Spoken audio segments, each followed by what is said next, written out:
Hi, Cynthia here. I'm going to talk to you about how to do Intarsia. I am on row 3 of the crab chart, and I have already knitted across to the first thing that I'm going to do, which is the bubble. So if you look at the chart, this is the next thing I'm going to do. So I've knitted across, and I'm going to start just this little single stitch of the bubble, which is in your medium color. Now, a lot of people would be tempted to go across and do this like Fair Isle, where you use your background yarn, skip over, and continue with the same background yarn. But I found that when I do that, what'll happen is up here, it will be nice and flat along the edges. And if you are tempted to skip over, these areas will sort of puff up, and I don't like the way that looks. So I am dogged, I guess is the word, I don't know, and I do everything in separate colors. So I'm going to do the background color to here, then the medium, then the background color using a separate strand, and I'll cut those into about 2-yard lengths. Then I'm going to pick the dark, and then I am going to continue on with the background, then the dark, background, medium, and that's it. You'll notice that what I did was used a highlighter and crossed off the first 2 rows. I do that when I use Intarsia rather than tape or the magnetic board, because I like seeing not only where I'm going, but also where I've come from. And to me, that is the easiest way to do it. So let's get started. I'm going to show you how to join yarns here.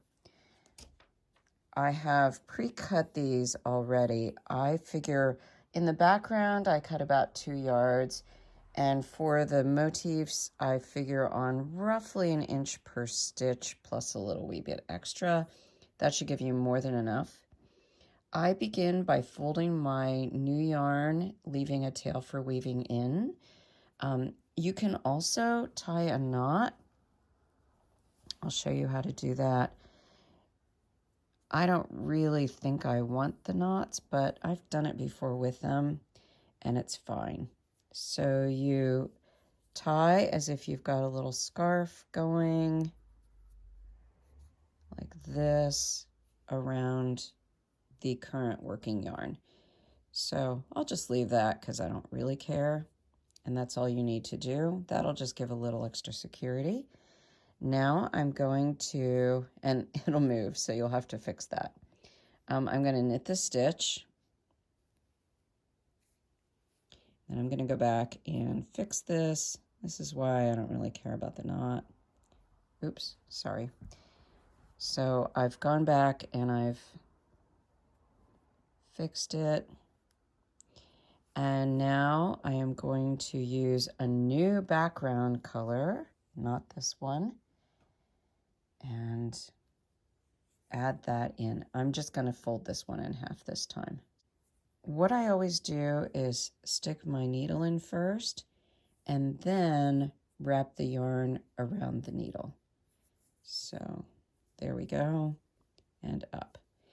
And I'm going to count the number of stitches that I've got between. I know I have 13 stitches, so I'll go 13 stitches with the, whoops, background variegated color. So there's 2. I think the variegated's gonna look really cool here because it is gonna look like water. 2, 4, 6, 8, 10, 12, 13. Okay, very good. Next, I'm going to pull a dark color, and that is going to start the crab's leg, or foot if you'd like. So I know I need 4 stitches of that.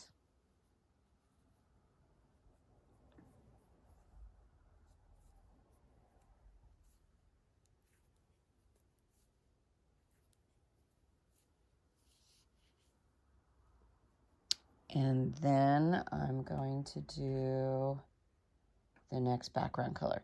And I'm going to just keep going across like this. So I will be back and show you what to do on the purl row because you don't really want to watch every single stitch across. That's pretty boring. Okay, I am back. So I have crossed off the third row, and there's no reason for the yellow highlighter, only than that I have yellow here at work and I had pink at home. I am now on the fourth row, and I'm going to start working this way because I'm on the back side. So I'm going to purl across to this motif, and then I'll show you how to cross your yarns and work it. If you're starting with your circular needle, you want to make sure that all of these dangling yarns, because there's a lot of them, are in front of the needle so that when you go to work everything is in front of the cord. Otherwise, it's really annoying. So I'm going to work my way over, and we'll fast forward through this. Okay, so if you look at the chart, there's a single stitch centered on 3 stitches above it. So when I get to here, I want to get to 1 stitch before that single stitch, and that's where I'm going to switch color. So I'm going to go in, but I'm not going to use this yarn. I'm going to drop it, but I'm going to drop it in front of the yarn that I'm going to use. And this is kind of a tangled mess, and that's fine. Just let it tangle. Okay, so notice that I crossed it over, and now I'm coming up from behind, and I'm going to knit 3 stitches. And when I do this, I'm going to tug on everything to tighten it up. That's a super important part of this. So there's 2 and 3. And now I want to find the yarn that's on this side of the motif. So I went into the stitch again. Here's the motif yarn right here. This is the yarn that's on that side of it. So I'm going underneath again. The motif yarn is on top of this yarn, and I'm going to start purling. There we go. Alrighty. Now I'm going to work my way across with this yarn until I get to the leg, and we'll fast forward to that. Okay, I'm at the leg. Now there's 4 stitches of the leg color, and I'm going to go in because those 4 stitches are simply on top of the 4 stitches I already made. So all I'm going to do is stack up those 4 stitches, and I've gone in. Now I'm going to find the leg yarn. There it is. I want to be sure that I don't grab the tail, that I grab the working yarn, and I've done that. Okay, so here is my old working yarn. I'm going underneath it.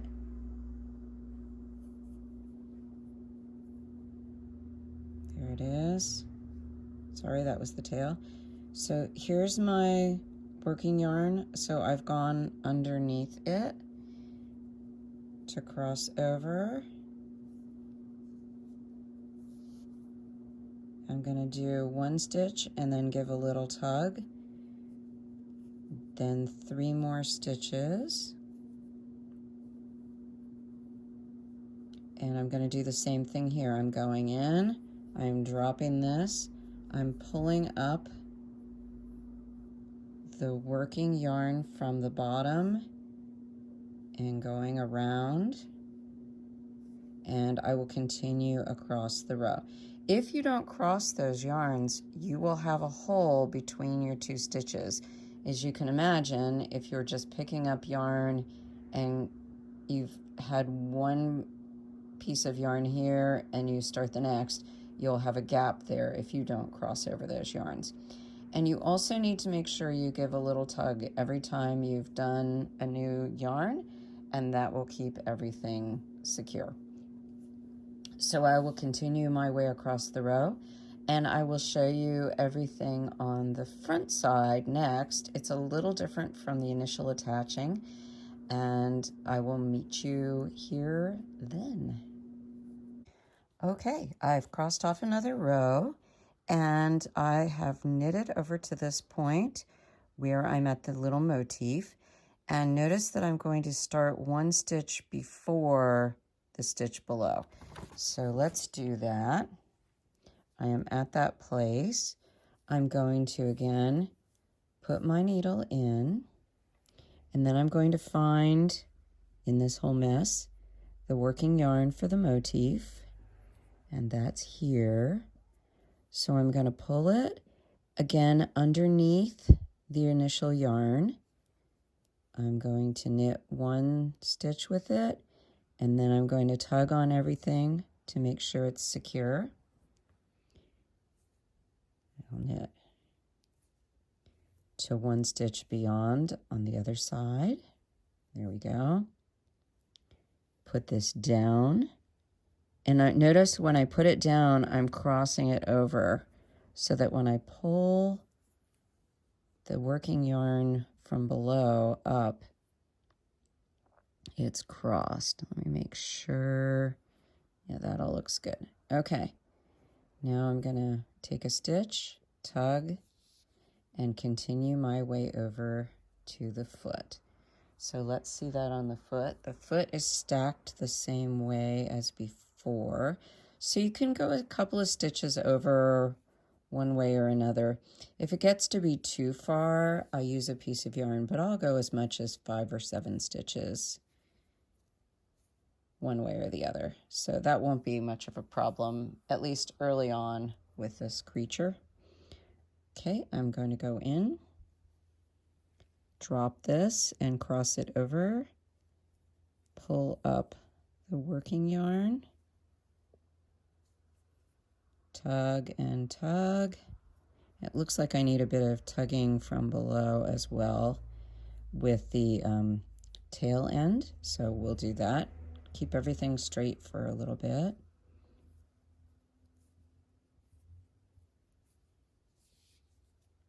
And then go in, drop this, find